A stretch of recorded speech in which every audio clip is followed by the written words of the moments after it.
Ada Mbak Rizka Agustina, Mbak Esti Oktariza, dan penyuluh anti korupsi Mas Iksani Fahrudin. Gimana? Kece kan? Nah, kalau gitu langsung saja, mari kita simak bersama obrolan dari para narasumber kece ini. Silakan.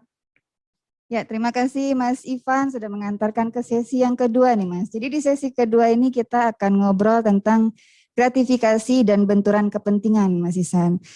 Dan sebelumnya kita perkenalan dulu ya. Perkenalkan saya Rizka Agustina dan di sini sudah ada rekan kerja saya Mbak Hesti Oktariza, kami dari tim kepatuhan internal. Dan kita akan ngobrol bertiga bersama penyuluh anti korupsi di BPPK, yaitu Mas Ihsan Fahrudin. Siang Mas Ihsan, Mbak Hesti, siang Mbak Rizka. Walaupun udah siang masih tetap segar ya. Siap. Baik Sobat Korpu, untuk sesi tanya jawab ini, pada sesi ini akan sedikit berbeda dengan sesi yang pertama, di mana sesi tanya jawab akan kami sisipkan saat obrolan materi. Jadi Sobat Korpu silakan mengajukan pertanyaan di Linktree yang sudah disampaikan di chat box. Nanti akan kami bacakan pertanyaannya saat sesi materi. Jadi disisipkan ya, Mas Isan. Ya, Mas Isan baik ya. Iya betul Mbak. Baik, jadi tanya jawabnya tidak berada di sesi akhir gitu ya. Jadi silakan bertanya. Baik, sebelum kita memulai obrolan terkait gratifikasi dan benturan kepentingan nih Mas Isan dan Mbak Hesti, kita akan saksikan dulu video senologi tentang gratifikasi berikut ini.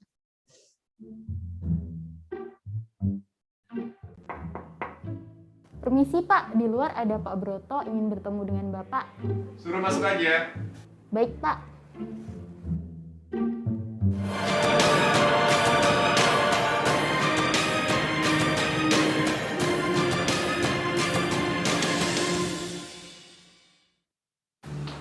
Permisi.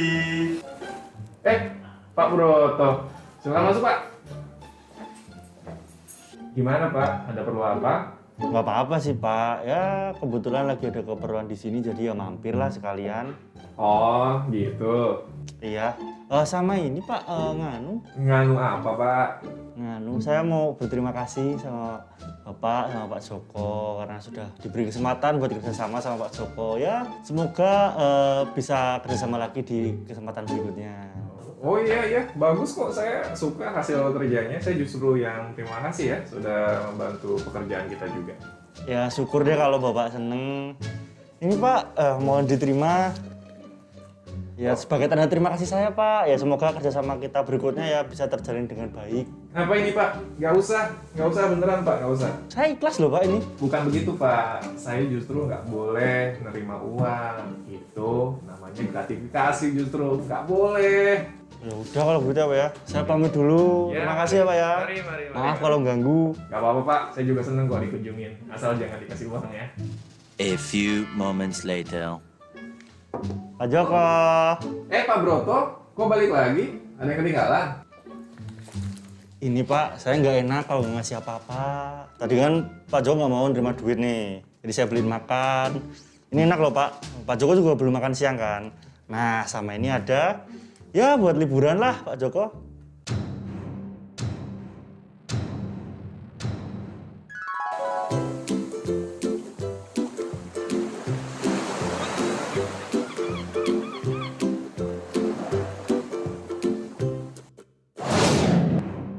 Monggo Pak diterima, ini bukan uang kok, santai lah.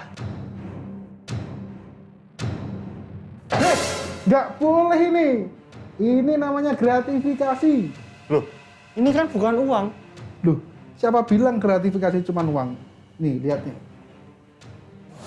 Gratifikasi adalah pemberian dalam arti luas meliputi uang, barang, rabat atau diskon, komisi, pinjaman tanpa bunga, tiket perjalanan, fasilitas penginapan, perjalanan wisata, pengobatan cuma-cuma, dan fasilitas lainnya yang diberikan di dalam negeri maupun di luar negeri yang menggunakan fasilitas elektronik maupun tanpa fasilitas elektronik.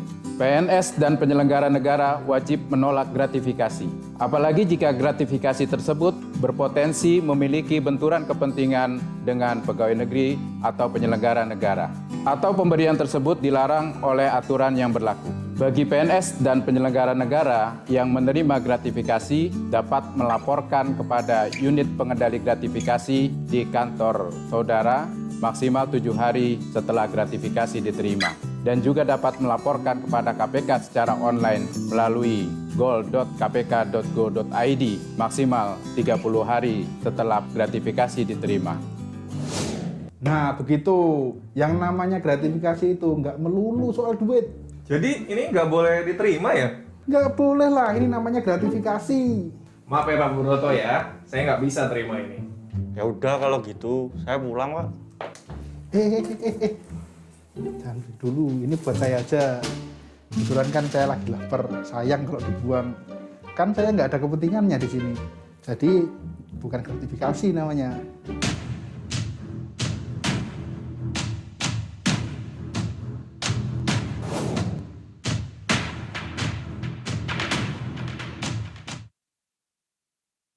Ya, itu tadi video senologi tentang gratifikasi nih Mas Ihsan Bahesti. Ya. Saya tertarik di sesi akhir videonya nih, saat senologi ngambil makanan dari rekanannya. Mungkin perlu dipahami bahwa tokoh senologi di sini bukan PNS ya, Mas. Ya, jadi ini hanya penokohan fiktif, biar nggak salah paham gitu ya. Iya. Baik, Mbak Hesti, lihat video tadi ada komentar nggak, Mbak Hesti? Lihat video tadi ya. Ini saya yakin sebenarnya teman-teman, terutama yang di Purnawarman ya, ini udah sering banget lah lihat videonya karena udah selalu tertayang nih di Videotron kita. Dan sebenarnya dari penjelasan Pak Rahmat tadi udah cukup jelas dan lengkap sih Mbak Rizka mengenai apa yang akan kita bahas sekarang. Udah lengkap semua lah pokoknya. Namun tetap aja sih Mbak, saya kalau lihat video ini tuh selalu kayak teringat lah dengan sebuah ungkapan.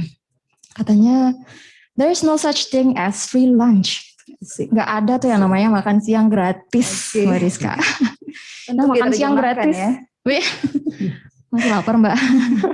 Makan siang gratis di sini tuh maksudnya bukan literally makan siang ya, cuman macam-macam bentuknya. Bisa tadi kayak yang disampaikan sama tokoh Pak siapa tadi yang ngasih bingkisan itu bisa macam-macam, bisa pertama uang, lalu Pak Joko ya ada uang, ada tiket, macam-macam lah yang dikasih. Nah, tapi benar nih sikapnya Pak Broto tadi. Mungkin beliau di situ diposisikan sebagai PPK mungkin ya, atau pejabat pengadaan. Ketika kita dihadapkan pada situasi ketika ini ada orang tiba-tiba bukan saudara, bukan teman dekat, bukan peserta diklat gitu, tiba-tiba ngasih kita sesuatu yang kira-kira ini ada hubungannya sebenarnya dengan kewenangan kita, dengan posisi kita yang sekarang. Nah, itu kita memang harus waspada gitu. Karena walaupun judulnya Mbak silakan ini terima kasih, ini nggak ada maksud apa-apa kok gitu. Tapi bisa jadi suatu saat kita akan secara tidak langsung diminta untuk membayar gitu atas apa yang sudah diberikan kepada kita dalam bentuk yang lain. Gitulah Mbak Rizka kira-kira. Iya, karena pemberiannya itu sebenarnya ada kaitan dengan jabatannya. Betul sekali. Karena Mbak Hesti PNS, bukan karena Mbak Hesti anaknya India, istrinya ibunya India, karena PNS. Bukan Mbak Rizka. Baik. Tadi saya meng-highlight makan siang gratis nih Mbak Hesti. Dikasih, itu seperti kayak beberapa kejadian gitu ya, dikasih batik gratis dari mahasiswa, misalnya dikasih dari peserta diklat ke pengajar. Nah Mas Ihsan, benar nggak sih Mas Ihsan bahwa gratifikasi itu sebenarnya identik dengan sesuatu yang gratis gitu? Ya.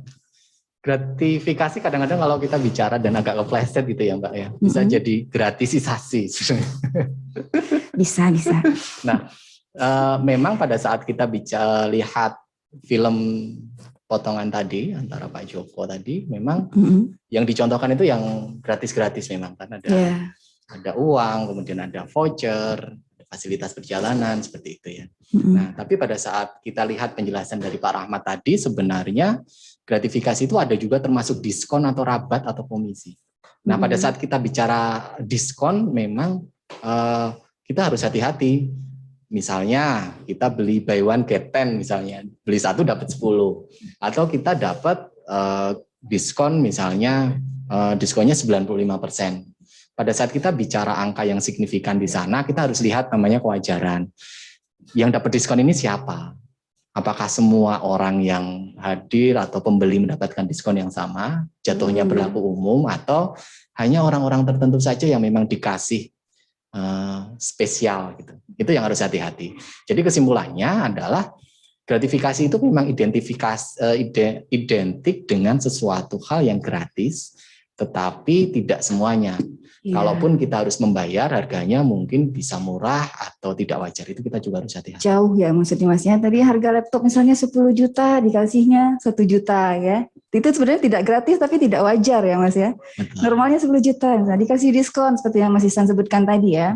Baik, berarti gratifikasi itu nggak identik dengan gratis. Oke, menarik nih Mas. Nah Mbak Hesti, Mas Irfan, kita sering lihat nih di IG BPPK gitu ya, ataupun di standing banner tentang ajakan laporkan penerimaan dan penolakan gratifikasi. Nah ini kalau secara sekilas gitu kan, kalau saya baca, laporkan penerimaan gratifikasi. Ini maksudnya kita boleh ya menerima gratifikasi selama kita melaporkannya, ini aman? Gimana Mbak Hesti? Ini memang agak membingungkan juga sih Mbak. Saya di awal juga sering bingung gitu. Tapi memang di sini perlu kita luruskan bahwa ya nggak gitu. Bukan berarti kita setelah kita dapat terus kita simpan, kita pakai, terus nggak perlu di apa-apain gitu ya. Nah, alhamdulillah rezeki anak soleh nggak gitu Mbak Rizka. Jadi sebenarnya apabila kita menemukan sesuatu pemberian gitu yang kita rasa nih agak aneh gitu, ada 2 sikap yang perlu kita ambil. Yang pertama, yang jelas harus kita tolak Mbak Rizka.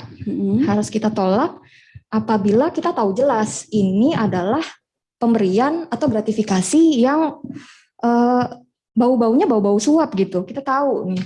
Nah, yang kedua, kita bisa tolak ketika si pemberi gratifikasi ini berhadapan langsung dengan kita. Dia ngasih barangnya langsung. Nah, itu kan bisa kita tolak di tempat ya. Tentunya nolaknya juga dengan sopan, dengan memilih kata-kata yang baik gitu ya. Karena kan ada hubungan juga yang harus kita jaga nih sebenarnya.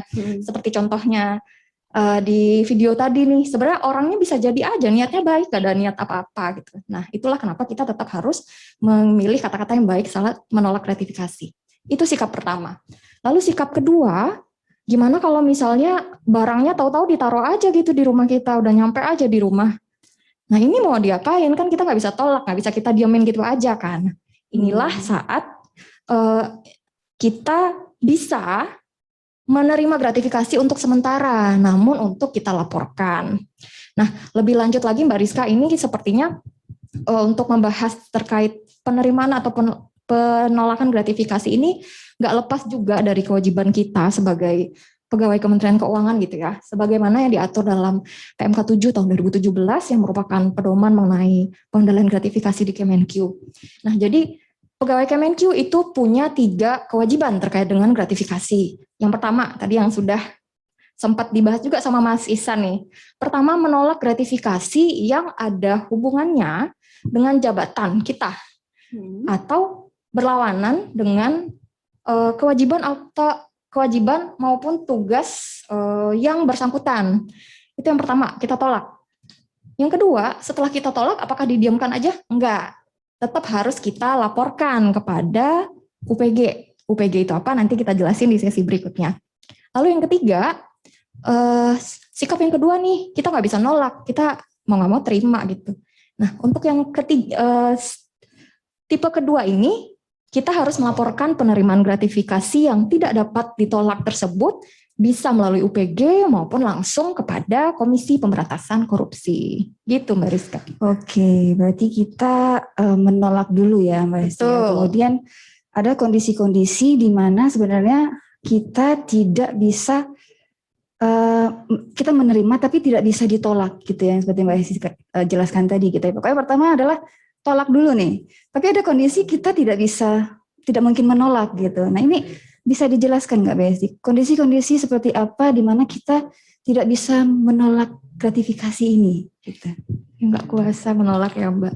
Jadi setidaknya ada 4 kondisi di mana itu kita bisa dikategorikan sebagai nggak bisa menolak gratifikasi sesuai yang diatur di PMK 7 tahun 2017.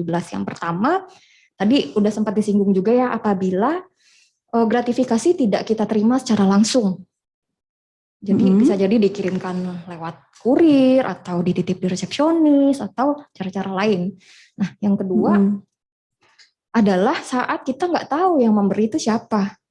Jadi cuma dikirim doang, tapi nggak ada identitas pengirim gitu kan.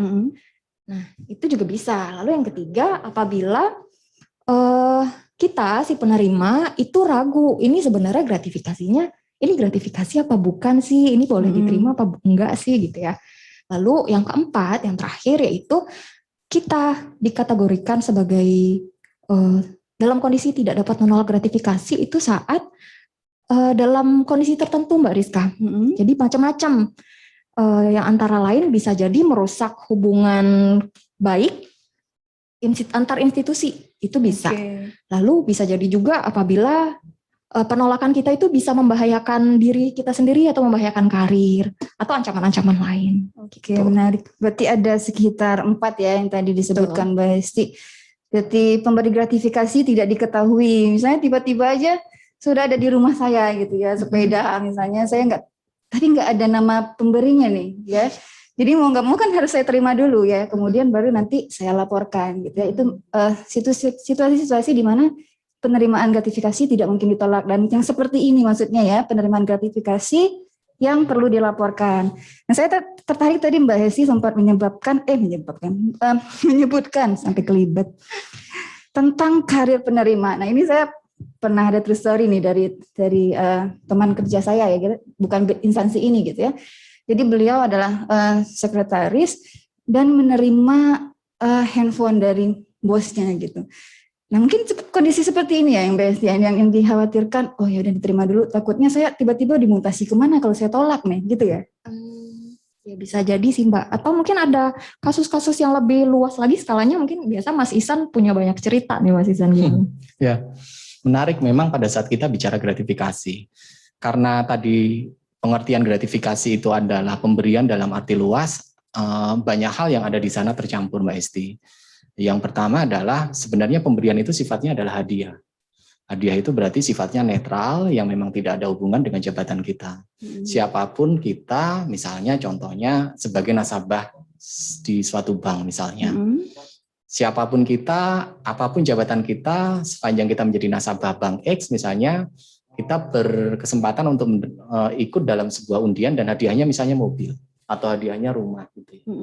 Nah, jadi hadiah atau pemberian itu sifatnya walaupun memang pemberian dan masuk dalam karakteristik definisi pemberian dalam arti luas tadi, tidak termasuk gratifikasi yang wajib dilaporkan. Karena sifatnya memang tidak ada hubungan dengan jabatan. Begitu juga misalnya pemberian antara orang tua dan anak, antara bapak dengan anak atau sebaliknya anak dengan orang tuanya. Nah, itu yang pemberian yang memang tidak terkait dengan jabatan. Nah, kemudian ada pemberian yang memang gratifikasi itu agak abu-abu sifatnya. Dia pemberian yang sifatnya ekspresi sosial, tetapi di saat yang sama ada hubungan jabatan. Misalnya saya dengan Mbak Rizka atau saya dengan Mbak Hesti. Karena kita lama kenal, sekali-kali boleh dong saya mentraktir Mbak Rizka, atau saya mentraktir Mbak Hesti, atau Mbak Hesti pada saat ulang tahun mentraktir saya, seperti itu. Nah, pemberian di sini sebenarnya ada percampuran ya antara kita sebagai makhluk sosial yang memang biasa saling memberi dan menerima, tetapi di sisi lain itu ada hubungan jabatan.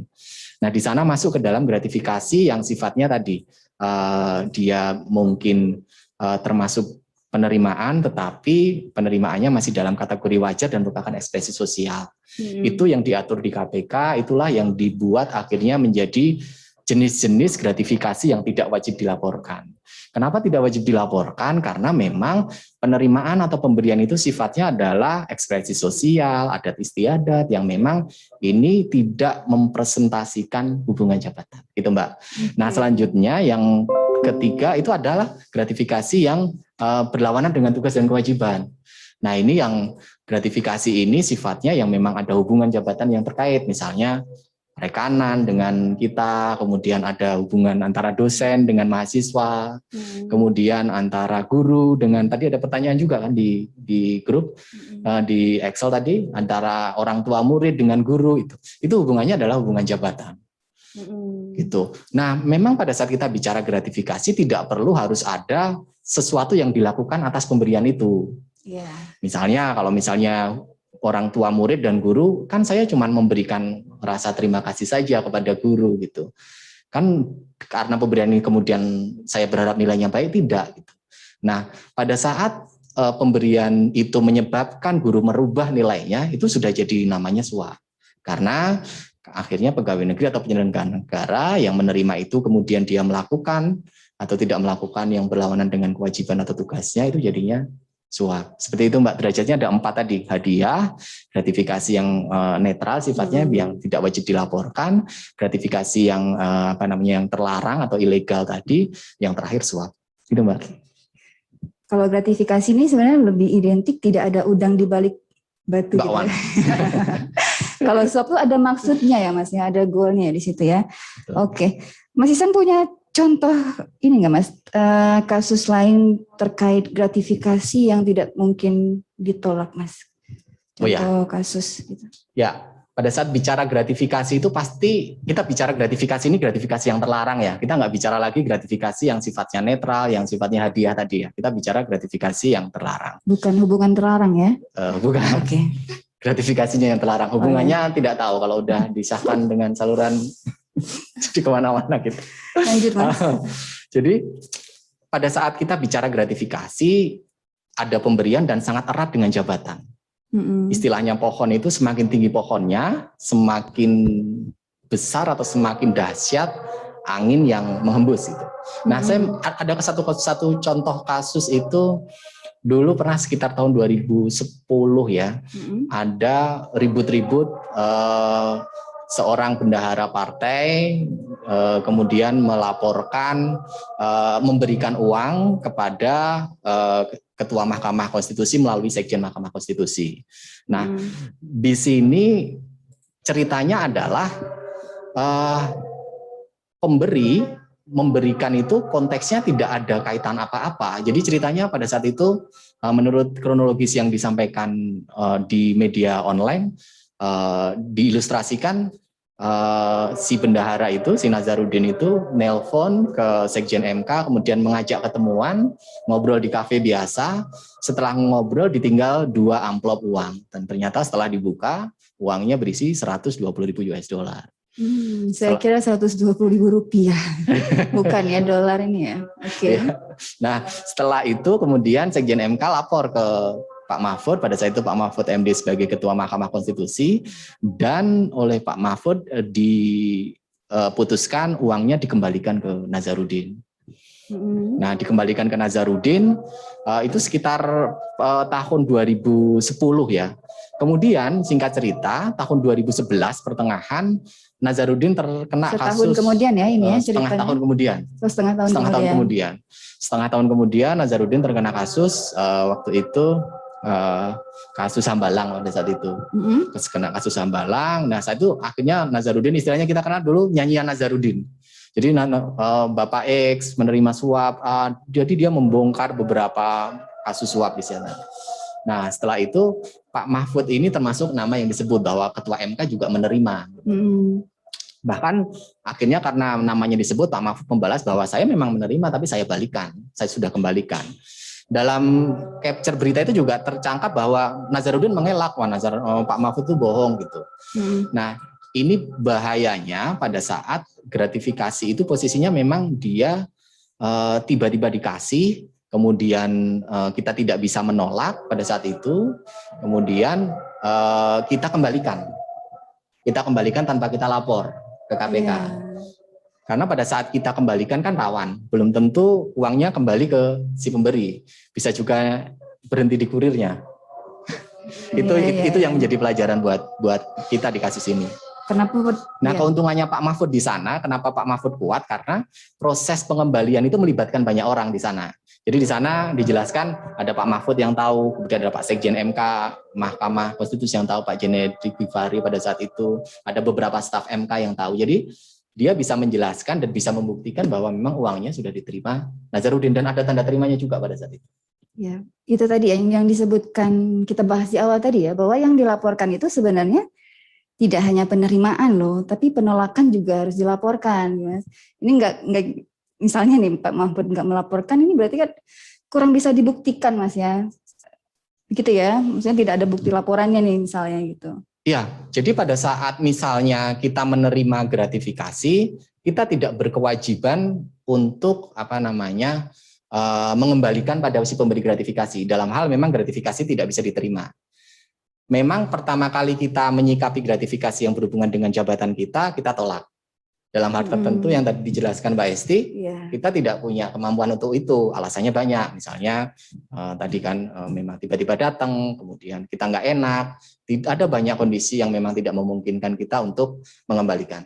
Nah, pada saat kita tidak bisa menolak, kita tidak punya kewajiban untuk mengembalikan. Tapi kita berkewajiban untuk melapor. Ya.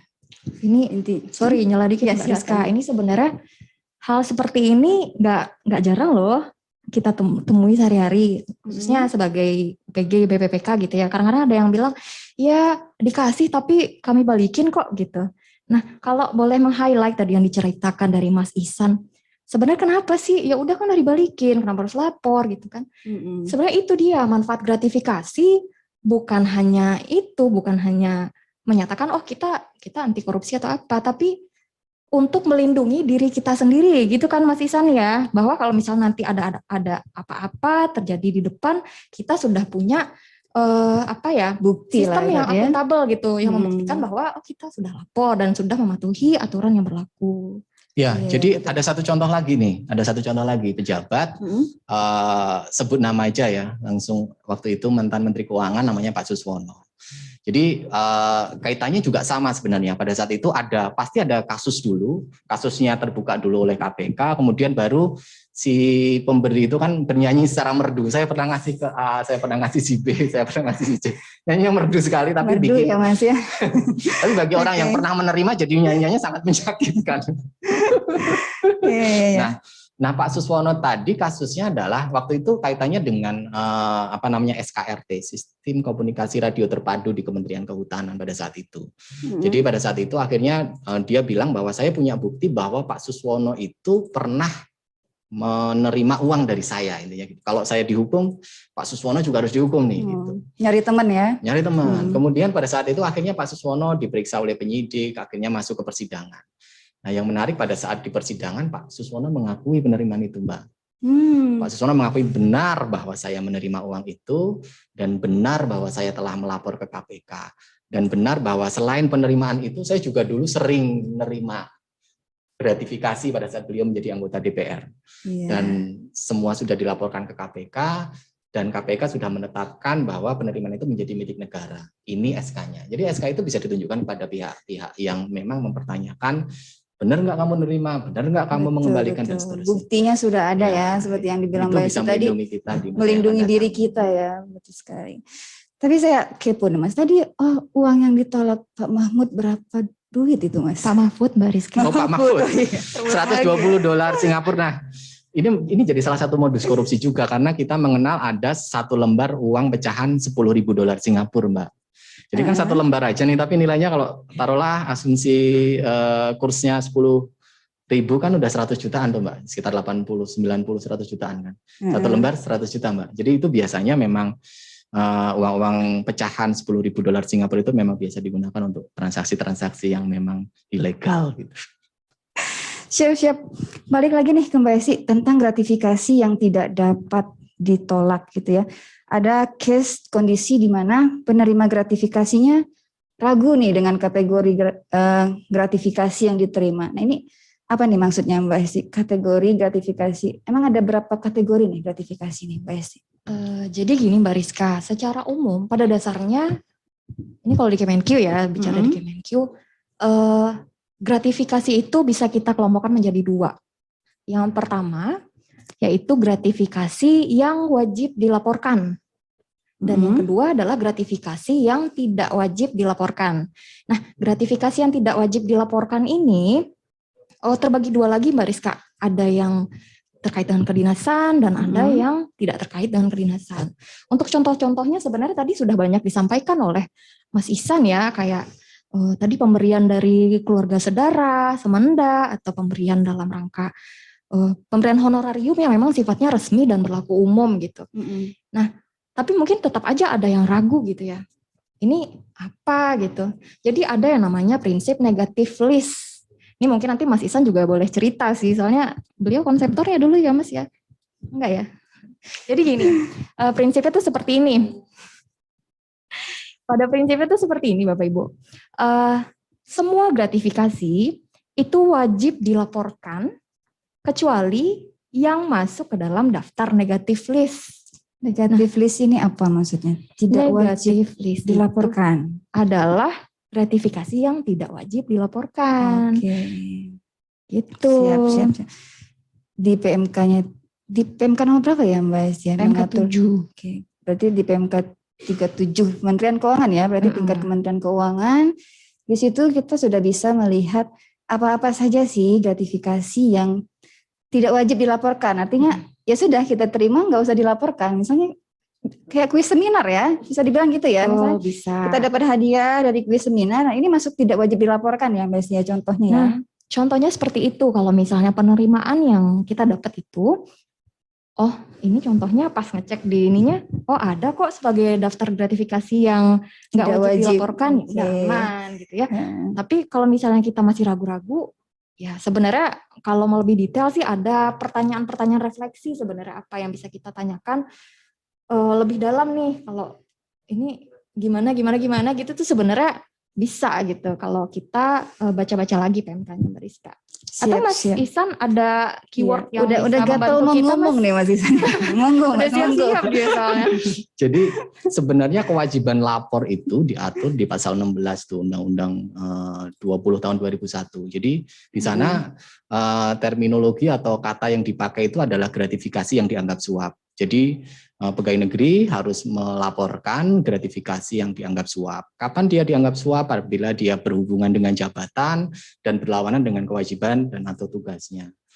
Pada saat bicara berhubungan dengan jabatan, berlawanan atau tidak berlawanan, tentunya kan orang bingung, Mbak. Dan pada saat prakteknya itu seringkali banyak istilahnya hal-hal yang menjadi distorsi dalam proses gratifikasi itu.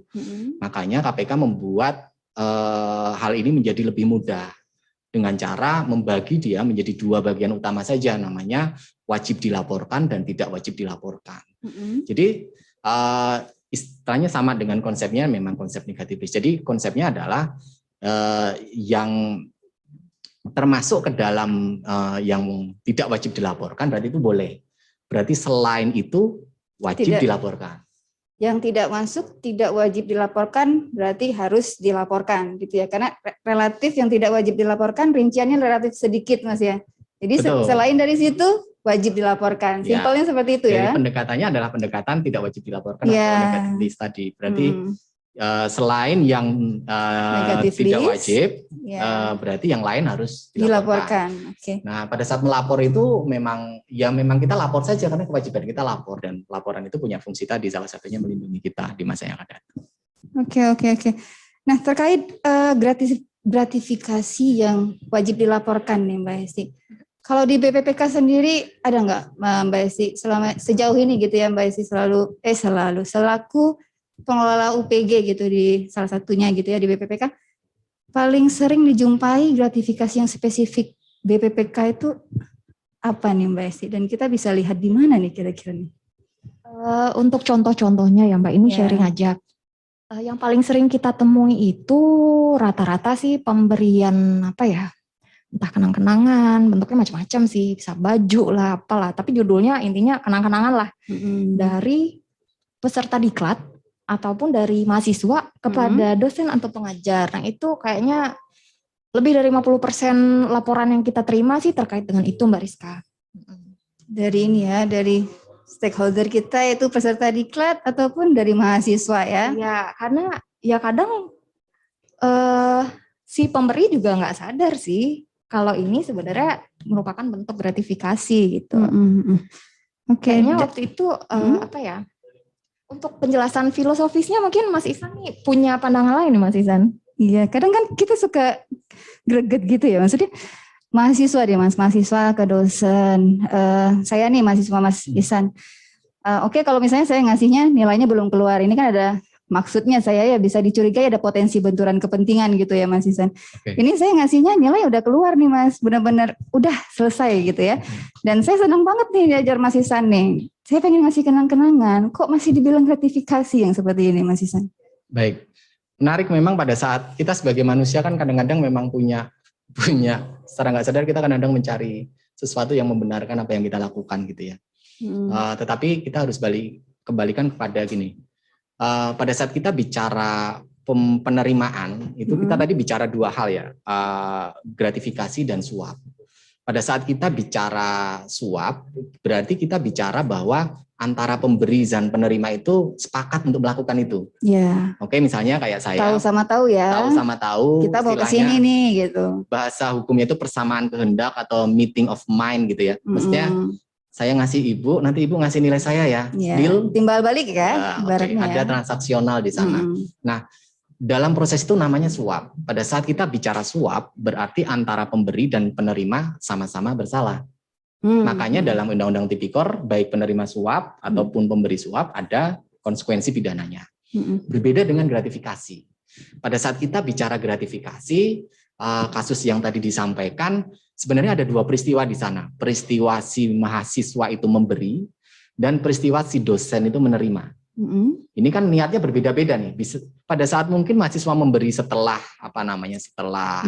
nilai keluar, bagi si mahasiswa ini kan pemberian ini hanya ucapan terima kasih karena beliau sudah memberikan ilmu kepada saya, bentuk ekspresi dharma bakti saya, ada misalnya kerajinan di daerah saya yang mungkin tidak terlalu berharga gitu. Tapi ini saya mau berikan kepada Bapak. Jadi tidak ada yang salah dengan niat si pemberi gratifikasi tadi. Nah, permasalahannya adalah bagi si dosen tadi. Bagi si dosen tadi, dia statusnya ini dosen pegawai negeri ya. Dosen pegawai negeri, dia tidak diperbolehkan menerima pemberian dari siapapun yang berhubungan dengan jabatannya. Dalam konteks jabatannya itu. Makanya pada saat dia menerima, di sanalah kesalahannya itu. Kesalahan si dosen menerima. Jadi bukan kesalahan si mahasiswa memberi, tapi kalau dosen itu menerima, kemudian jangka waktu 30 hari yang sudah diberikan, 30 hari kerja yang sudah diberikan undang-undang tidak melaporkan, maka dia menjadi salah di sana. Oke.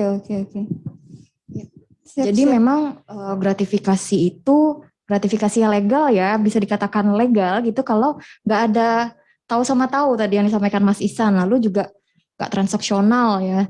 Lalu juga yang terakhir yang menarik itu gratifikasi itu dianggap belum ada nih sebenarnya niat jahat pada saat penerimaan oleh si penerima. Nggak ada niat jahat, sebenarnya cuma mau biar nggak awkward aja situasinya gitu ya. Namun dianggap memiliki niat jahat apabila setelah 30 hari penerimaan gratifikasi itu tidak kita laporkan. Nah, setelah 30 hari kalau tidak dilaporkan ya bisa jadi ini bisa kita anggap sebagai gratifikasi yang dianggap suap gitu ya Mas Ihsan ya? Betul. Jadi bicara niat jahat itu sebenarnya kalau bahasa hukumnya itu kan kalau yang ahli-ahli hukum bilangnya mens rea. Jadi itu lebih masuk ke hukum pembuktian. Jadi pada saat kita dihadapkan pada sebuah pengadilan pidana, hakim itu akan mempertimbangkan apakah kita punya niat jahat tidak, sampai hakim itu punya keyakinan dan akhirnya memberikan sebuah putusan. Nah, dalam peristiwa suap, niat jahatnya itu muncul pada saat proses terjadinya suap. Di Undang-Undang Tipikor sebenarnya suap itu bukan hanya menerima secara fisik ya, menerima hadiah atau janji. Jadi janji deal aja udah kena. Jadi barangnya belum diterima, uangnya belum terima tapi deal gitu. Dan kita sudah melakukan atau tidak melakukan itu sudah masuk tuh meeting of mind-nya. Dan akhirnya menjadi niat jahat tadi. Tapi pada saat kita bicara gratifikasi, pada saat kita sebagai penyelenggara negara tiba-tiba mendapatkan sesuatu dari orang yang berhubungan dengan jabatan kita di kesempatan pertama dan kita tidak tahu untuk apa, itu belum ada niat jahat di sana. Makanya di undang-undang memberikan kesempatan 30 hari kerja kepada penyelenggara negara atau pegawai negeri itu untuk memastikan bahwa penerimaan itu memang tidak berhubungan dengan jabatan dia. Jadi dia harus mikir dulu nih. Tapi kalau dia ragu, sebaiknya sih lapor. Langsung lapor aja ya Mas Ihsan. Jangka waktunya tadi sudah disebutkan Mas Ihsan ya, 30 hari kerja ya Mas ya. Setelah barang diterima atau ditolak. Iya, betul. Mungkin kita beralih ke pertanyaan dulu ya Mas Ihsan Bahes ya. Sudah ada pertanyaan yang masuk di Linktree. Saya coba bacakan ya. Seorang guru PNS yang diberi bingkisan oleh orang tua murid setelah pembagian raport. Apakah ini termasuk gratifikasi? Mohon penjelasannya. Jadi sini highlight-nya adalah guru PNS-nya nih diberi bingkisan oleh orang tua murid. Orang tua muridnya berarti biasa aja nih, nggak ada hubungan maksudnya bukan PNS gitu ya. Nah ini gratifikasi nggak, Mas? Aku. Ya, Monggo, Pak Mas Ihsan, siap. Soalnya aku ngomong terus. Tadi bosan nanti. Bawa Pak Mas Ihsan cowok, nggak tahu dia hubungannya apa. Ya, pada saat bicara apakah itu gratifikasi, jelas kita bilang gratifikasi karena ada penerimaan di sana. Nah, pertanyaan berikutnya adalah apakah itu gratifikasi yang wajib dilaporkan atau tidak wajib dilaporkan? Itu pertanyaan kedua. Nah, kalau untuk pertanyaan kedua, itu masuknya ke gratifikasi yang tidak wajib gratifikasi yang wajib dilaporkan. Karena tidak termasuk yang tadi yang sudah disebutkan tadi, negatif list yang sudah disebutkan di luar negatif list ya. Jadi itu termasuk gratifikasi yang wajib dilaporkan. Oke. Ya kurang lebih sama kayak kita lah ya, dikasih oleh peserta diklat ya, karena ada kaitan pekerjaan ya. Ini kan si orang tua muridnya ngasih karena sebagai guru gitu ya, guru PNS gitu ya. Kaitannya adalah pekerjaan si guru ini. Gitu ya Mas Ihsan ya. Satu lagi yang penting dalam konsep gratifikasi ini Mbak. Jadi kita harus membedakan antara pelaporan gratifikasi dengan pelaporan versi Pak Kemis tadi, WISE tadi, whistleblower tadi. Pada saat kita melaporkan melalui kanal WISE, itu berarti kita melaporkan suatu tindak pidana atau kita mengetahui terjadi pelanggaran. Jadi kita melaporkan orang lain lah paling gampangnya. Melalui mekanisme itu. Tetapi pada saat kita melapor gratifikasi, bukan berarti kita melaporkan pemberi gratifikasi. Jadi pada saat kita lapor gratifikasi itu konteksnya adalah kita sebagai ASN tidak boleh menerima gratifikasi berhubungan dengan jabatan, dan saya itu kok ragu atas pemberian ini, maksudnya apa? Ya sudah, saya lapor. Dan yang menarik lagi adalah faktanya di KPK secara nominal uang dan barang ya, jumlah yang dilaporkan ke KPK sebagian besar itu ditetapkan menjadi milik penerima. Jadi sebenarnya melapor itu bukan horor seperti pelaporan whistleblower ya. Jadi lapor gratifikasi itu justru bagian dari, kalau dalam survei persepsi integritas, masuk ke dalam dimensi pengalaman integritas. Jadi kita memang berkomitmen menjaga diri dari segala bentuk konflik kepentingan yang akan muncul di masa yang akan datang. Kemudian oleh karenanya yang subhat itu saya coba lapor. Siapa tahu itu akhirnya menjadi hak kita. Dan ada yang pengalaman menarik, beberapa menurut informasi gitu ya, beberapa hal lapor itu justru malah ditetapkan menjadi milik penerima. Misalnya ada salah satu menteri zaman waktu itu, dia melaporkan tiba-tiba ada uang sekitar 2,5 miliar masuk ke rekeningnya dari Bank Mandiri cabang Papua pada saat itu, masuk selung gitu. Si menteri ini kan kaget ini kan. Si menteri ini kaget, kemudian loh kok ada uang masuk segitu, ini uangnya siapa, untuk apa gitu. Kalau saya udah pingsan. Enggak langsung ditarik uangnya gitu ya Mas ya. Siap-siap habis ini kita cek rekening deh Mas Ihsan. Lanjut Mas. Kasih ya. Nah, setelah itu menteri itu lapor kepada KPK pada saat itu, kemudian KPK menelusuri.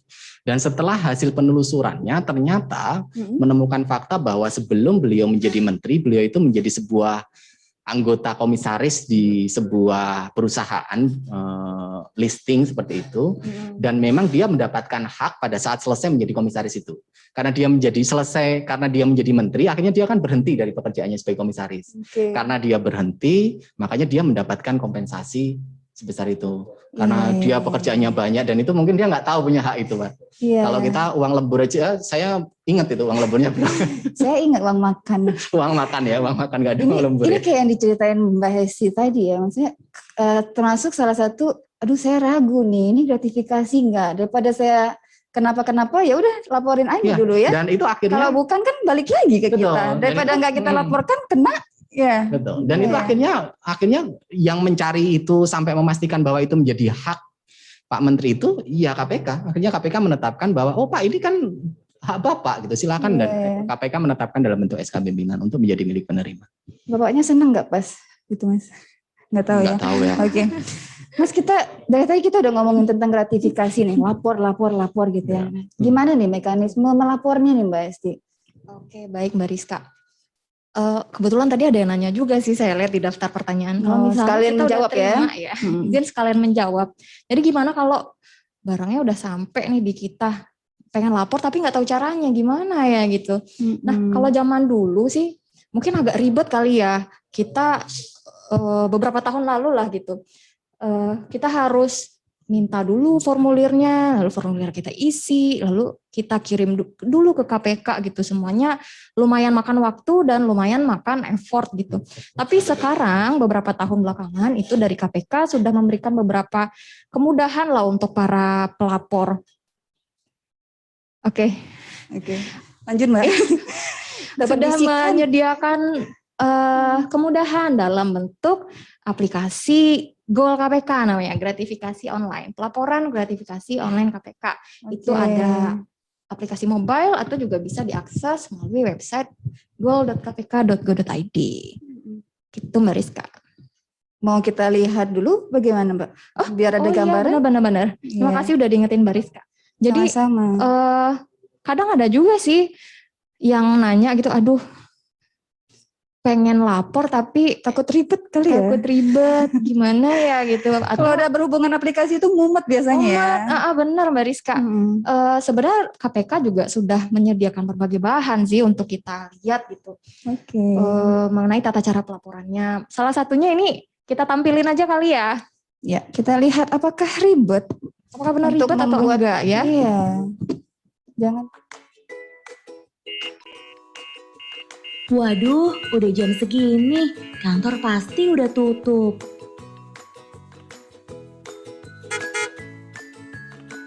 Oh iya, kan ada aplikasi Goal, download ah. Buka aplikasi App Store atau Play Store, kemudian cari dengan kata kunci Goal KPK. Setelah itu, klik unduh dan pasang aplikasi pada smartphone Anda.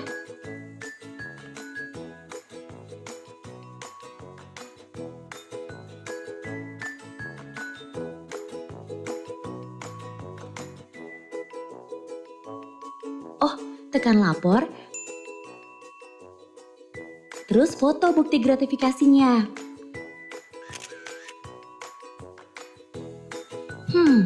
Isi keterangan gratifikasinya kayak jenis penerimaan, perkiraan nilainya, kapan dan diberikan di mana ya waktu itu. Oh iya, alamat pengiriman surat, lalu laporannya ditembus ke UPG aja deh. Dan gratifikasi ini termasuk yang diterima atau ditolak. Lalu tekan lanjut. Masukkan identitas pemberi gratifikasi. Oh, nama pemberi, pekerjaan, alamat, email, telepon atau fax, dan hubungan dengan pemberi gratifikasi. Habis ini, tekan lanjut. Sip. Alasan pemberian dan kronologinya. Biar jelas, saya ceritakan kronologinya secara lengkap deh. Oke, tekan lanjut lagi ya. Wah, laporannya sudah tersimpan. Terus, tekan lanjut untuk masukkan data diri deh. Masukkan email dan sandi. Oh, buat bikin akun ya? Instansi tempat kerja. Oke, dan jabatannya. Kirim. Wah, laporan selesai. Gampang banget loh lapor gratifikasi dengan aplikasi Goal. Ibu-ibu, bapak-bapak, jangan lupa unduh aplikasi Goal KPK di Play Store atau App Store. Untuk melaporkan gratifikasi, klik goal.kpk.go.id. Klik kpk.go.id/gratifikasi untuk info lengkap soal gratifikasi.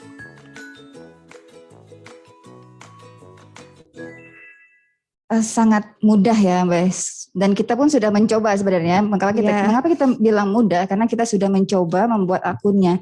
Dengan step-stepnya insya Allah mudah gitu ya. Nah Mas Isan ini ada yang mention Mas Isan nih di chatbot.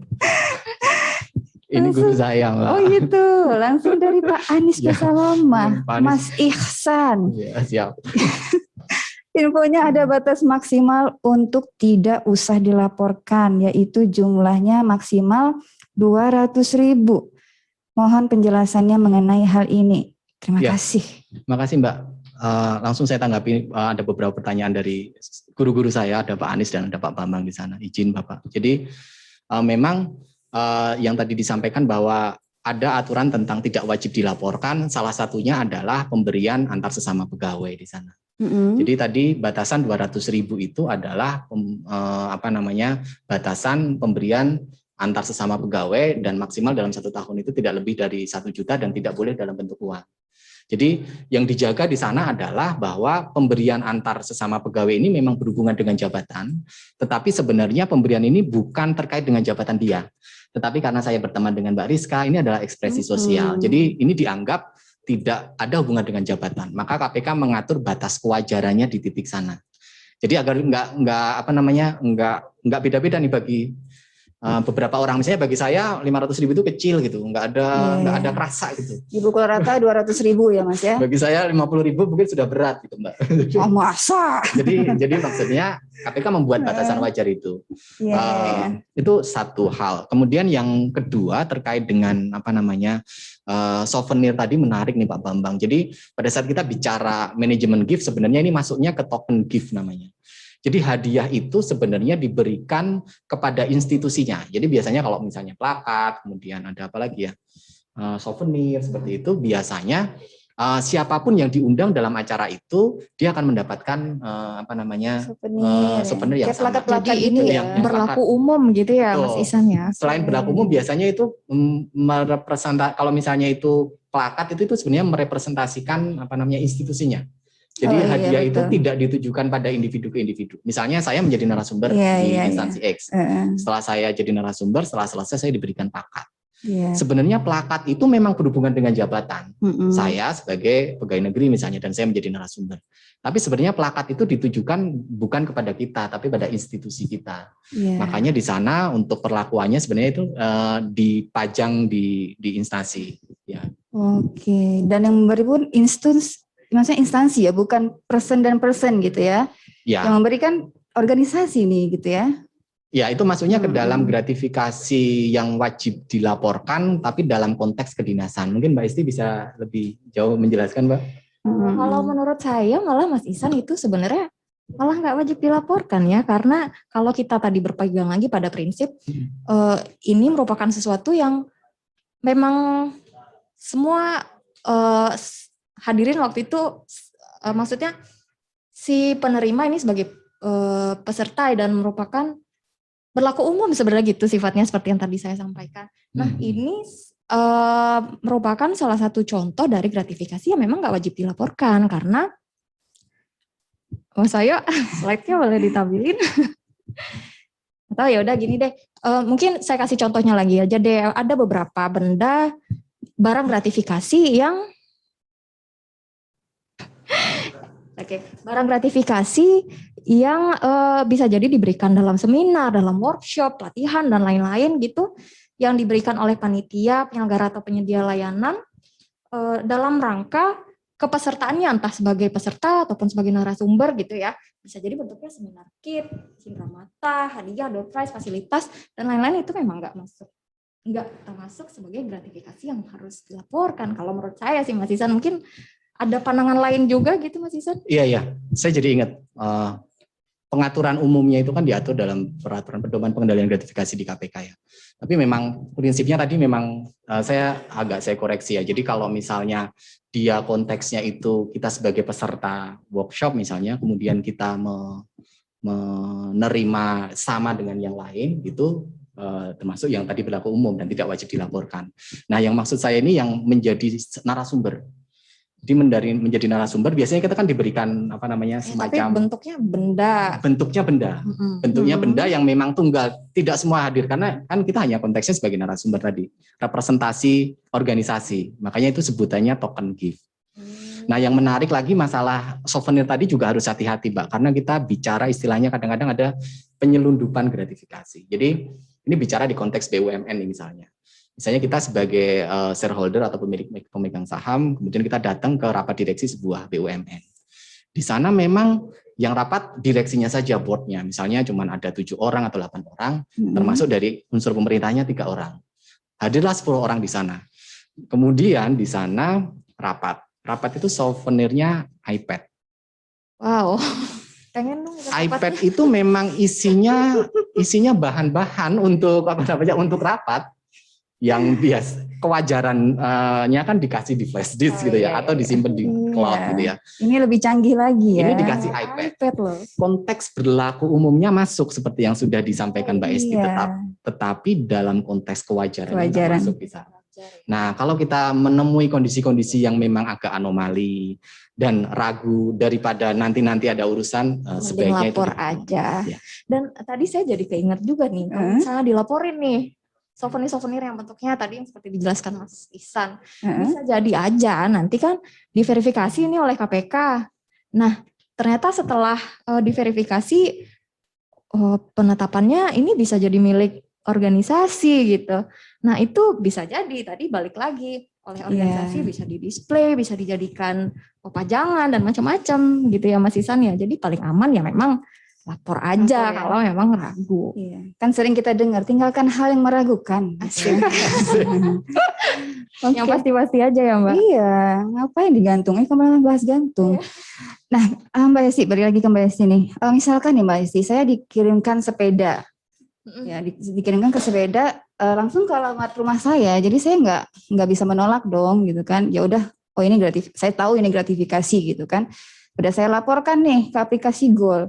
Kan itu harus menunggu penetapan KPK dulu kan. Nah, ini sepedanya gimana nih Mbak Esti? Apakah saya kasih ke KI atau saya kirim aja ke KPK atau boleh saya pakai sepedanya sampai rusak misalnya? Ya jangan dong Mbak, apalagi dijual nih. Jangan.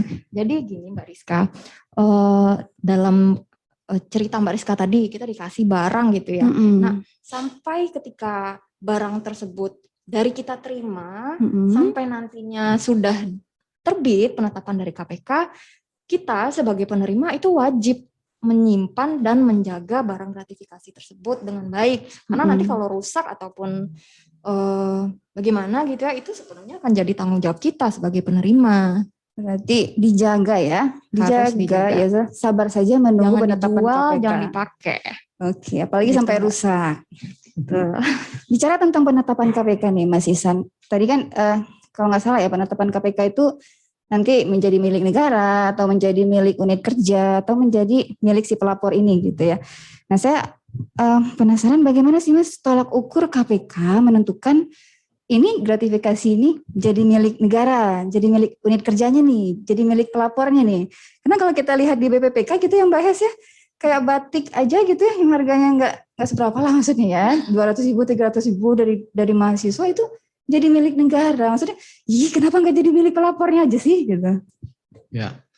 Sebelum sana saya mau jawab pertanyaan guru saya dulu boleh? Boleh, silakan Mas. Mohon maaf Ada tidak pertanyaan dari Pak terlihat. Bambang nih Mbak Esti tadi. Jadi maksudnya kalau mau lapor itu laporannya ke KPK atau ke KI. Jadi yang ingin dijelaskan bahwa laporan sekarang itu bisa melalui aplikasi Android, melalui gratifikasi online. Dalam aplikasi tersebut ada pilihan apakah Bapak mau melaporkan ke UPG atau ke UPG dan KPK atau ke KPK saja. Jadi kalau misalnya itu bisa misalnya saya kok agak khawatir ya kalau misalnya lapor ini ke UPG langsung ke Kementerian Keuangan. Jadi di sana ada pilihan UPG itu di-uncheck saja. Jadi ada pilihan bagi pelapor gratifikasi untuk melaporkan gratifikasinya melalui UPG atau bisa langsung ke KPK berdasarkan aplikasi itu. Jadi di aplikasinya itu sebenarnya ada seperti checklist gitu ya Mas ya. Jadi ini mau ditembuskan ke UPG atau enggak nih? Kalau di checklist nanti laporan ini masuk ke UPG dulu nih, diverifikasi dulu gitu ya.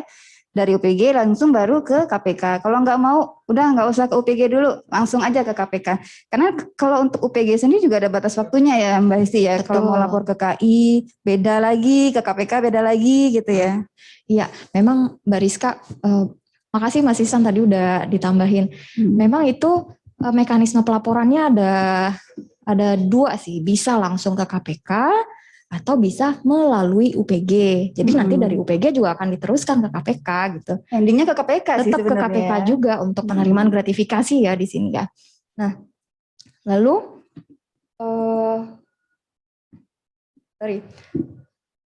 yang dilaporkan ke UPG ini tadi ada pertanyaannya apa Mbak? Ngeblank. Kalau mau lapor baiknya ke KI apa ke KPK? Sorry. Saya. Kalau dari kami sih, kalau dari UPG berharapnya ditembuskan ke UPG aja, karena nanti kalau ada apa-apa pun kami bisa bantu memberikan masukan lah ke Bapak Ibu sebaiknya seperti apa. Karena sebenarnya kalau zaman dulu ya Mbak Rizka, ketika kita lapor ke KPK pun, kalaupun mau langsung lapor ke KPK, ketika keputusannya sudah terbit, tetap kita harus menyampaikan salinannya ke UPG. Sebenarnya sih gitu. Cuman preferensinya sih, dan ini sempat dibahas juga sih beberapa waktu lalu di tingkat Kemenkyu, bahwa apabila lebih banyak laporan yang disampaikan langsung ke KPK tanpa melalui UPG, itu sebenarnya kesannya kurang baik loh, karena UPG-nya dianggap nggak bisa dipercaya gitu, Mbak Rizka. Mungkin saya meluruskan bukan meluruskan, menambahkan gitu Mbak Rizka. Maksudnya misalnya nih kondisinya Pak Bambang terima dari peserta diklat.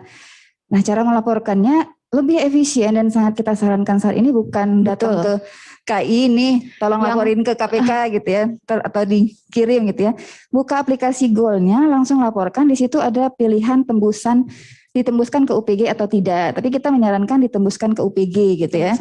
Karena kalau dikasih langsung ke KI pun sebenarnya mekanismenya jadi nambah ya. KI input juga di aplikasinya ke KPK. Betul. Padahal tujuannya sama-sama, nanti endingnya ke KPK sebenarnya. Berarti intinya boleh disimpulkan kalau laporan gratifikasi itu udah ke Goal aja, gitu nggak sih Mbak Esti? Iya, apalagi dengan bisa kondisi ditembuskan sekarang ke PG ya, gitu ya. Kalau misalnya mau langsung ke KPK ya lebih ya. Protokol kesehatannya jadi gini ya. Iya, jangan di rumah saja kita Mbak Rizka. Balik lagi pertanyaan tadi Mas, penetapan KPK nih Mas yang bikin. Masih ada lagi, oke. Penting karena gini. Jadi dimensi pelaporan gratifikasi ini kan self assessment sebenarnya Mbak Rizka dan Mbak Hesti. Jadi kita kan tidak tahu derajat dan resiko yang muncul akibat pelaporan ini. Yang tahu itu pelapornya.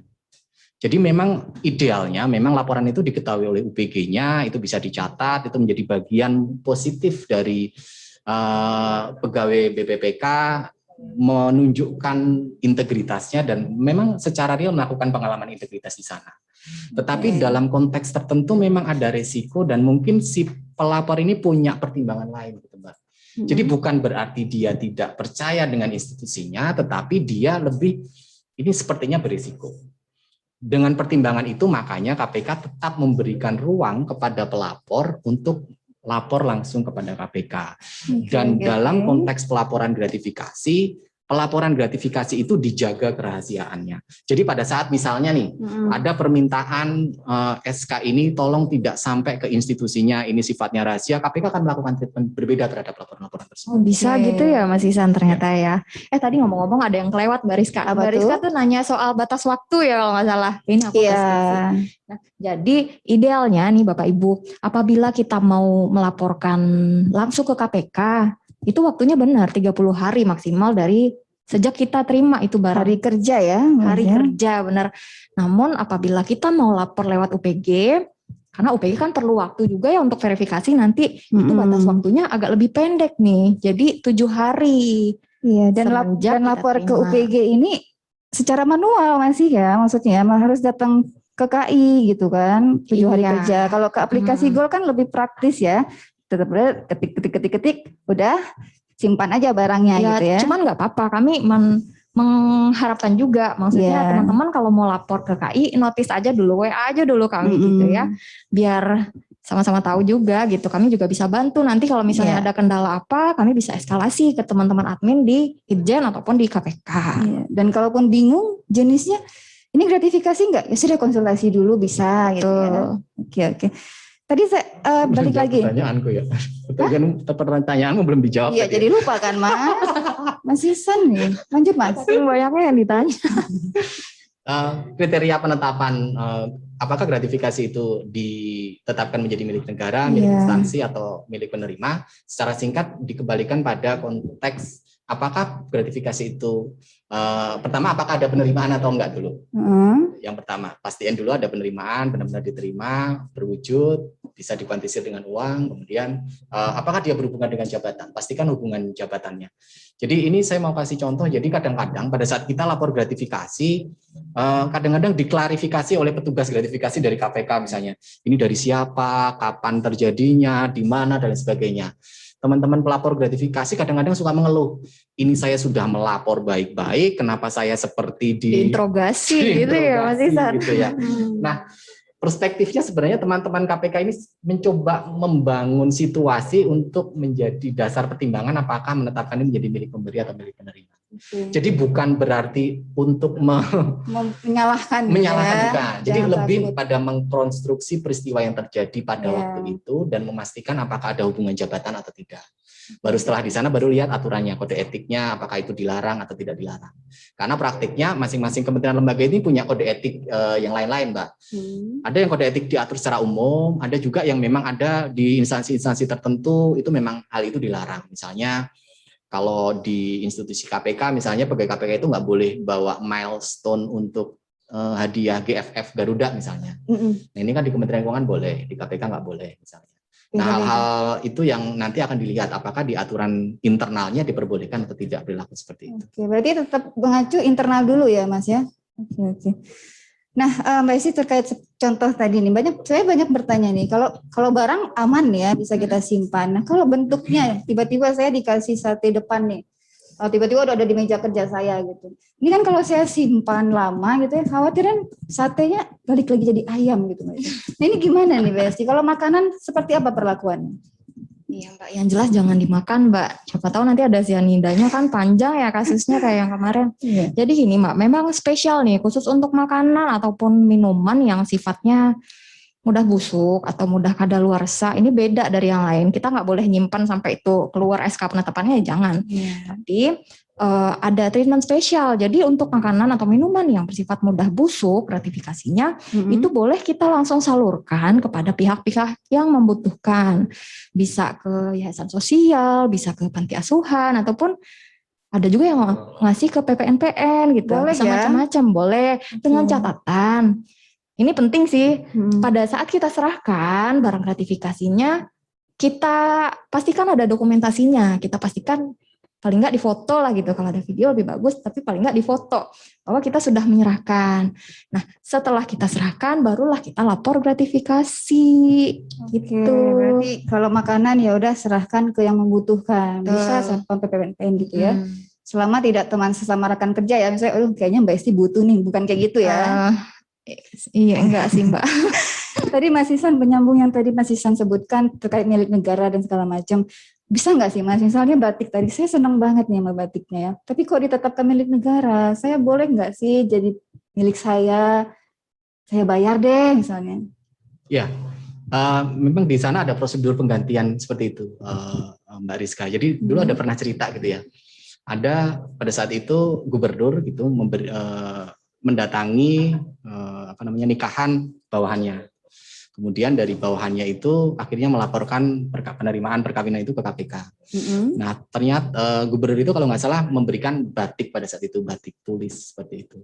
Kemudian setelah dinilai oleh KPK, batiknya itu nilainya kurang lebih sekitar 1,7 juta. Jadi di atas 1 juta. Karena batasan kewajaran tadi nilainya 1 juta, karena itu di atas 1,1, karena itu nilainya 1,7 di atas 1 juta, dia ditetapkan menjadi milik negara. Tetapi di sana juga ada klausa bahwa si ibunya ini, si pelapor ini tetap bisa memiliki batik itu dengan cara menyetor kelebihan atau selisihnya tadi ke kas negara. Jadi kalau konteks batik tadi, kalau dia mau memiliki batik itu, dia harus nyetor ke kas negara sebesar Rp700.000. Jadi pilihannya kan ada dua. Setelah barang itu ditetapkan menjadi milik negara, itu si ibu menyerahkan barang itu ke KPK. atau si ibu itu bisa memberikan bukti transfer sebesar 700.000 selisihnya. Oke, berarti bisa ya Bisa. Mas Ihsan ya, bisa dibayar. Oke. Mbak Rizka, boleh nggak aku balik lagi ke materi yang Boleh, tadi soal silakan. gratifikasi? Tadi kan disebutkan oleh Mas Ihsan kalau nggak salah di awal ya, bahwa salah satu manfaat gratifikasi itu adalah agar kita terhindar dari konflik kepentingan. Ini kayaknya masih ada satu agenda lagi nih yang perlu kita bahas mengenai Iya, konflik benturan kepentingan. Nih, Mas Ihsan dan Mbak Rizka ya, Ya. terkait konflik kepentingan atau yang sering juga disebut conflict of interest, benturan kepentingan. Nah itu gimana sih Mbak di BPPK? Ya, ada nggak ya aturan Ada yang nggak mengatur gitu gitu? ya di BPPK? Ada Mbak Her. Jadi kalau dulu yang mengatur tentang benturan kepentingan ini adalah SE Surat Edaran Kepala Badan Nomor 1 Tahun 2017. Kurang lebih 4 tahun lalu gitu ya. Nah, SE ini kemudian dimutakhirkan dengan meminta masukan dari unit. Dan sekarang sudah terbit baru Maret lalu tahun 2021 SE Kepala Badan Nomor 1 Tahun 2021 perihalnya sama tentang penanganan benturan kepentingan dan area rawan gratifikasi di lingkungan BPPK. Yang tadi sudah sempat kita singgung gitu. Jadi ada benturan kepentingan dan area rawan gratifikasi juga gitu ya di SE tersebut. Nah, isinya kurang lebih tentang apa saja sih kegiatan di BPPK yang berpotensi menimbulkan benturan kepentingan gitu. Ada beberapa poin di sana dan ada juga alternatif penanganannya. Misalnya nih Mbak Hes, pegawai yang mengajar di PKN STAN atau di diklat lah ya di BPPK tidak memiliki hubungan kekerabatan. Maksudnya memiliki hubungan kekerabatan nih dengan mahasiswa atau peserta diklat di kelas yang diajarnya. Misalnya saya diplot mengajar di kelas yang ada adik ipar saya, gitu ya. Kemudian kan ini ada potensi benturan kepentingan kan. Nah, bisa saja saya memberikan nilai yang bagus atau udah deh ujian gak usah belajar, aman ya sama kakak nilainya gitu ya. Jadi ada benturan kepentingan dan di situ kita bisa melakukan penanganan, bisa dari unitnya sendiri, misalnya kayak PKN STAN nih. Ya sudah jangan jangan diplot dengan yang ada hubungan kekerabatan. Tapi kalau itu misalnya miss di situ, dari kitanya sendiri kita melakukan penanganan. Loh kok ini ada ipar saya nih? Ya sudah laporkan ke panitia gitu. Saya pindah kelas ya, jangan mengajar kelas yang ini ada ipar saya. Jadi kita inisiatif Iya. duluan gitu ya harusnya Mbak Rizka ya. Iya, jadi kita harus melakukan inisiatif di situ Mbak Esti. Sama kayak misalnya pegawai pengelola data hasil ujian diklat gitu ya. Ternyata ada hubungan kekerabatan nih dengan peserta ujiannya, entah itu ujian UPKP atau ujian apalah ya yang ada di BPPK. Nah itu kita bisa melakukan penanganan alternatif lah dari kita ya. Saya diplot nih, ini ada hubungan kekerabatan dengan saya. Saya tolong dipindahkan ya, jangan mengoreksi. Maksudnya jangan ditugaskan untuk mengoreksi ujian seperti itu. Gitu. Ya. Mengenai benturan kepentingan ini sebenarnya ada pertanyaan juga nih Mbak Rizka. Kayaknya menarik juga kalau kita mau bahas ya. Oke. Satu terakhir nih Mbak pertanyaannya. Siap. Apakah P3M di Politeknik Keuangan Negara STAN yang mengelola kegiatan pengabdian masyarakat sekaligus mengelola BLU merupakan bentuk benturan kepentingan? Oke, siap. Mungkin pertama kita harus tahu dulu pengertian benturan kepentingan gitu ya Mbak Es. Jadi bahwa di SE itu sendiri gitu disebutkan bahwa benturan kepentingan itu adalah situasi di mana penyelenggara negara memiliki atau patut diduga memiliki kepentingan pribadi terhadap setiap penggunaan wewenang yang dimilikinya. Jadi ini adalah individunya gitu Mbak Esti. Jadi benturan kepentingan ini adalah highlightnya gitu ya, adalah individunya seperti itu, individu yang memiliki kepentingan pribadi dalam jabatannya seperti itu. Kalau ini kan bicaranya tentang lembaga yang ditanyakan gitu ya. Mungkin Mas Ihsan ingin menambahkan? Ya, tapi nggak banyak-banyak Mbak. Kita udah jam 4 seperti itu. Waduh, mohon maaf nih Sobat Korpu ya. Ya silakan Mas. Ya, untuk benturan kepentingan sebenarnya konteks benturan kepentingan itu lebih pada peristiwa gitu Mbak. Namanya peristiwa itu berarti dia terikat oleh ruang dan waktu di saat itu. Dan lebih terikat pada individunya. Apakah individu ini punya kepentingan, kemudian dia berhubungan dengan jabatan atau tidak. Munculnya ada di sana. Nah, yang dari pertanyaan tadi ini yang diperlihatkan lebih banyak ke aspek organisasi. Nah, kalau organisasi ini bicaranya tata kelola. Yang saya komentarin mungkin terkait dengan BLU, sebenarnya BLU ini adalah pola pengelolaan keuangan sebenarnya konsepnya. Jadi pola pengelolaan keuangan di mana Satker itu dapat langsung menggunakan pendapatan BLU-nya. Jadi kalau konsep normalnya itu dia harus di store ke kas negara dulu, kemudian baru dimanfaatkan. Tapi kalau BLU dia bisa diterima dulu, dimanfaatkan, baru nanti dipertanggungjawabkan. Jadi lebih dalam rangka agar fungsinya bisa terlaksana dengan baik, bisa lebih agile gitu ya. Pola pengelolaannya dibuat lebih fleksibel tapi tetap akuntabel. Iya betul. Karena tidak ada terkait individunya, ini bisa kita simpulkan bukan benturan kepentingan ya Mas ya. Karena ada situ benturan kepentingan itu adalah peristiwa mengikat individu seperti itu ya. Baik Mas Ihsan, Mbak Esti, nggak terasa nih kita udah berada di sesi kedua. Sebenarnya masih ada yang ingin dibahas Banyak ya. Iya, mohon maaf sekali ya. Dan mohon maaf sekali Sobat Korpu, kita sudah lewat dari waktunya. Dan terima kasih sekali Sobat Korpu yang sudah membersamai kami di sesi kedua ini. Mohon maaf jika terdapat kekurangan dari kami bertiga gitu ya. Selanjutnya kami kembalikan lagi ke Mas Ivan. Silakan Mas Ivan. Baik, terima kasih untuk Mbak Rizka, Mbak Esti, dan Mas Ihsan yang telah menjelaskan mengenai benturan kepentingan dan gratifikasi. Ternyata banyak banget tadi ya. Tepuk tangan dulu dong. Baik, dengan berakhirnya sesi 2 tadi, maka berakhirlah seluruh rangkaian acara sosialisasi kode etik pegawai, saluran pengaduan, benturan kepentingan, dan gratifikasi hari ini. Namun sebelum kita berpisah, saya ingin ingatkan lagi kepada teman-teman untuk mengakses Linktree_SOSI BPPK. Karena pada link tersebut, teman-teman bisa mendownload materi, melakukan presensi, dan mengisi form evaluasi. Akhirnya, saya mewakili teman-teman yang bertugas mengucapkan terima kasih banyak. Saya Ivan Rizky pamit, tetap jaga kesehatan. Selamat sore dan wassalamualaikum warahmatullahi wabarakatuh. Salam. Tidak dapat dipungkiri bahwa kasus korupsi telah menjadi kasus yang sering terjadi di Indonesia, bahkan di sekitar kita dengan hal-hal yang mungkin tidak kita sadari. Upaya mencegah dan memberantas korupsi akan lebih efektif apabila seluruh pihak memahami celah-celah potensial praktik korupsi dan menutup celah-celah praktik korupsi sekecil apapun dengan mengedepankan dan menunjukkan integritas. Upaya memberantas korupsi hanya akan berhasil apabila seluruh pihak mampu menyentuh akar permasalahan dari timbulnya kasus korupsi tersebut. Integritas dapat menjadi kunci karena integritas berasal dari dalam diri setiap individu dan dapat mempengaruhi perilaku individu tersebut. Survei Penilaian Integritas atau SPI hadir sebagai suatu upaya penilaian integritas dengan menggunakan kombinasi pendekatan persepsi dan pengalaman langsung maupun tidak langsung terhadap suatu institusi. Hasil data akan berbentuk indeks yang disebut dengan indeks SPI. Dalam survei penilaian integritas, terdapat 4 komponen penting yang akan membentuk indeks SPI, yaitu indeks internal, indeks eksternal, indeks expert, dan faktor koreksi atau deduction factor. Indeks internal didapatkan melalui survei yang dilakukan kepada pegawai di kementerian atau lembaga atau pemerintah daerah atau KLPD dan mengukur indeks budaya organisasi yang meliputi transparansi, konflik kepentingan, keberadaan calo, nepotisme, suap, kerugian negara, dan penyalahgunaan wewenang oleh atasan.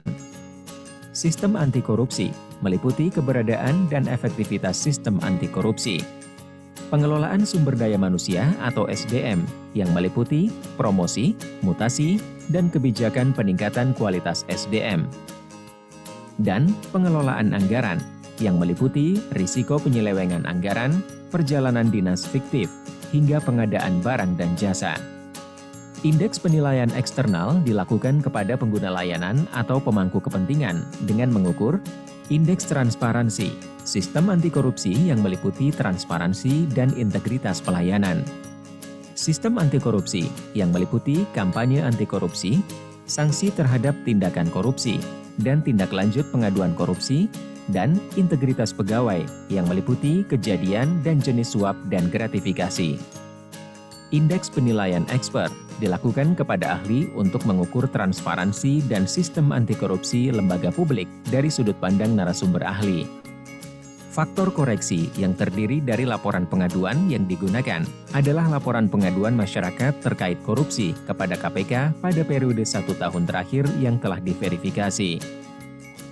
Laporan kepatuhan LHKPN adalah persentase jumlah wajib lapor di setiap institusi yang belum melaporkan LHKPN terhadap jumlah seluruh wajib lapor pada tahun sebelumnya. Pengarahan. Pengarahan yang dimaksud adalah adanya upaya untuk mengarahkan responden agar memberikan jawaban yang tidak sesuai dengan kenyataan ketika mengisi kuesioner. Di tahun 2016, terdapat 64 KLPD peserta SPI yang terdiri dari 36 kementerian atau lembaga dan 28 pemerintah daerah.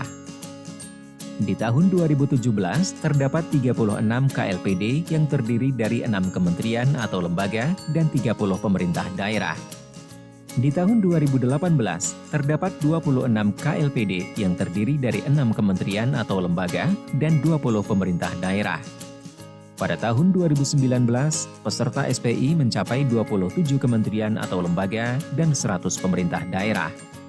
Tahun 2020 dilakukan uji coba SPI secara online terhadap 5 kementerian atau lembaga dan 7 pemerintah daerah. Dengan bekerja sama dengan Bappenas, Badan Pusat Statistik, dan Kementerian Dalam Negeri, SPI telah menjadi salah satu program prioritas nasional dan merupakan salah satu indikator pencegahan korupsi dalam rencana pembangunan jangka menengah nasional. Di tahun 2021 dan seterusnya, SPI bersifat mandatory untuk dilakukan di seluruh kementerian atau lembaga atau pemerintah daerah secara online. Sebelum survei dilaksanakan, kelengkapan data populasi pegawai, penggunaan layanan, dan eksper menjadi kunci keberhasilan. Karena survei akan dilaksanakan secara online, maka data koresponden dari populasi sangatlah penting. Pelaksanaan survei secara online juga harus memperhatikan prinsip-prinsip transparansi dan akuntabilitas. Data SPI ini akan berguna untuk institusi dalam melakukan pencegahan untuk mengurangi tingkat korupsi di institusi tersebut.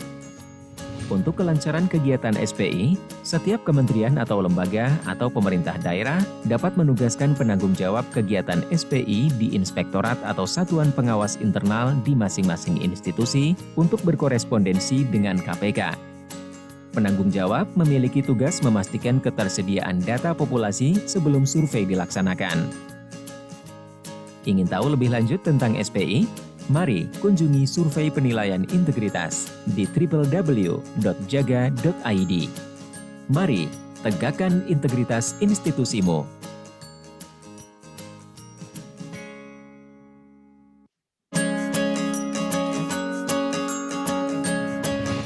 Tidak dapat dipungkiri bahwa kasus korupsi telah menjadi kasus yang sering terjadi di Indonesia, bahkan di sekitar kita dengan hal-hal yang mungkin tidak kita sadari. Upaya mencegah dan memberantas korupsi akan lebih efektif apabila seluruh pihak memahami celah